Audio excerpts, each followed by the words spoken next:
2020 budget പ്രഖ്യാപനത്തിലാണ് സംസ്ഥാനത്ത് 20 രൂപയ്ക്ക് ഭക്ഷണം നൽകുന്ന 1000 ജനകീയ ഹോട്ടൽ തുടങ്ങുക എന്ന ആശയം ഇടതുപക്ഷ ജനാധിപത്യ മുന്നണി സർക്കാർ മുന്നോട്ടുവച്ചത്.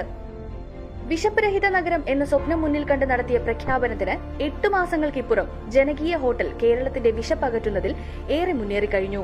വളരെ റീസണബിൾ ആയിട്ടുള്ള പ്രൈസിനാണ് കഴിച്ചത്. നമ്മളെപ്പോലത്തെ സാധാരണക്കാർക്ക് അത് നല്ലൊരു കിട്ടലാണ്. സാധാ ചോറും ഭക്ഷണം പുറത്തുനിന്ന് കഴിക്കുകയാണെങ്കിൽ ഒരു 50 റുപ്യ മിനിമം എന്തായാലും, ഇവിടെ 20 റുപ്യ ആയിട്ടുള്ളൂ. കോവിഡ്-19 വെല്ലുവിളികൾക്കിടയിലും ജനകീയ ഹോട്ടലുകൾ ഒരുക്കാൻ മുന്നിട്ടിറങ്ങി കയ്യടി നേടിയ കുടുംബശ്രീ പ്രവർത്തകർ 1000 ഹോട്ടൽ എന്ന ലക്ഷ്യത്തിലേക്ക് അതിവേഗം നടന്നെടുക്കുകയാണ്. ടൗണിലെ കച്ചവടക്കാർക്കും അതുപോലെ ടൗണിലെ മറ്റ് ജീവനക്കാർക്കൊക്കെ ഏറ്റവും ഉപകാരപ്രദമായ രൂപത്തിലേക്ക് തന്നെ അവിടെ മാത്രമല്ല നമുക്ക് വീട്ടിലേക്ക് കിട്ടുന്ന രൂപത്തിലേക്ക് ഏറ്റവും നല്ല ഭക്ഷണവും ഒരു ഹോംലി ഫുഡ് എന്ന നിലക്ക് ഫലത്തിൽ അനുഭവപ്പെടുന്ന ഒരു സംവിധാനമാണ്. ഞങ്ങൾ സ്ഥിരമായി തുടങ്ങിയ അന്നു മുതൽ സ്ഥിരമായിട്ട് ഇവിടെ തന്നെയാണ് ഭക്ഷണം കഴിക്കൽ. ദിവസേന കുറഞ്ഞ വിലയിൽ 70,000-ഓളം ആളുകൾക്ക് ഗുണനിലവാരമുള്ള ഭക്ഷണത്തോടൊപ്പം 700ഓളം ജനകീയ ഹോട്ടലുകളിലായി 5000-ത്തിലധികം വരുന്ന വനിതകൾക്ക് തൊഴിലവസരമൊരുക്കുവാനും കുടുംബശ്രീക്കായി. എന്തുകൊണ്ട് കേരളം ഒന്നാമതാവുന്നു എന്നാലോചിച്ച് എങ്ങും പോകേണ്ടതില്ല.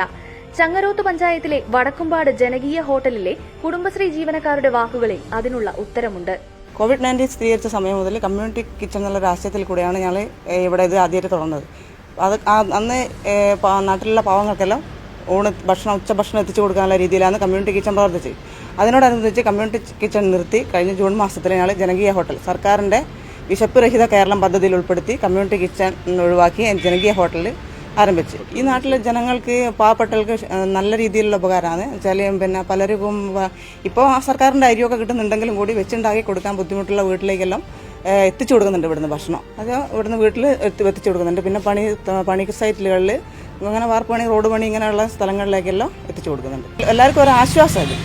അത് നാട്ടിൻ പ്രദേശം ആയതുകൊണ്ട് പ്രത്യേകിച്ച് എല്ലാവർക്കും ഒരു ആശ്വാസമുള്ളൊരു പരിപാടി.